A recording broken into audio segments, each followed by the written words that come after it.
Now, once you have determined your bid and budget, the next step then is to just set or adjust these additional campaign settings that really finish out the first step in setting up our campaign process. Now, there are quite a few different additional campaign settings that you can adjust. I will just run through them briefly with you so you can understand what they are.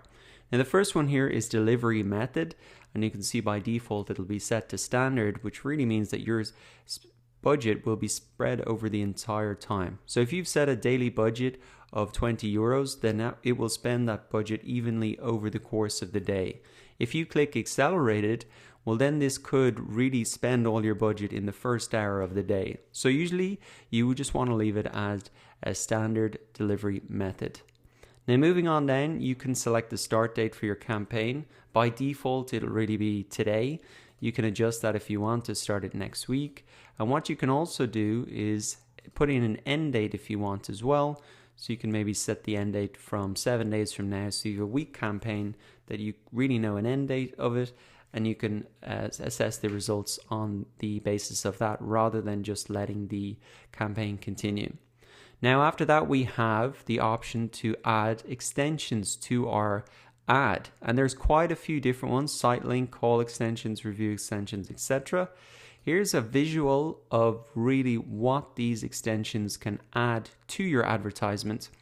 So we're just setting up a simple text ad, but there is the option to add all these extensions in. For example, these site link extensions, which will show a link to certain pages on your website. You've got a call extension, so you can put in your phone number. You've got consumer ratings. You've got seller ratings by stars. You can put in a location extension, etc. And for the most part, you don't need to pay anything additional to put these extensions in.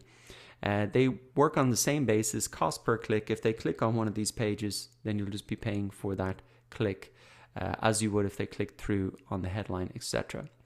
So if you want to set up these extensions, it's pretty simple. You can just follow the steps. And what I'd also recommend you do is go ahead and open up the AdWords Help Center.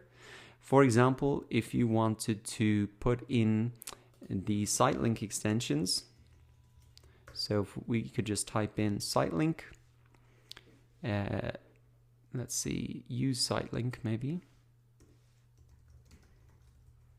So we have that exact step-by-step to set it up, etc., how to add them in, and really it'll walk you through that. But now I just wanted to give you kind of an understanding of what those really are, and you can add those in if you want. I'd say for your first campaign, just skip this step and you can do this later on. Now, ad schedule, this is something that you might want to change.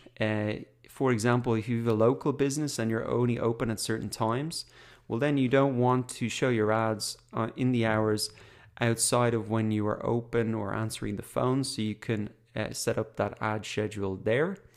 And then moving on down, there are a couple of other options there which you probably don't need to know about right now.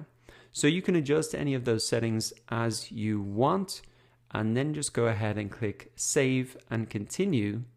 And then that will bring us through to the second step in our campaign setup process, which is to set up our ad groups. And this is where we can really put in the targeting for our certain keywords that we want to target.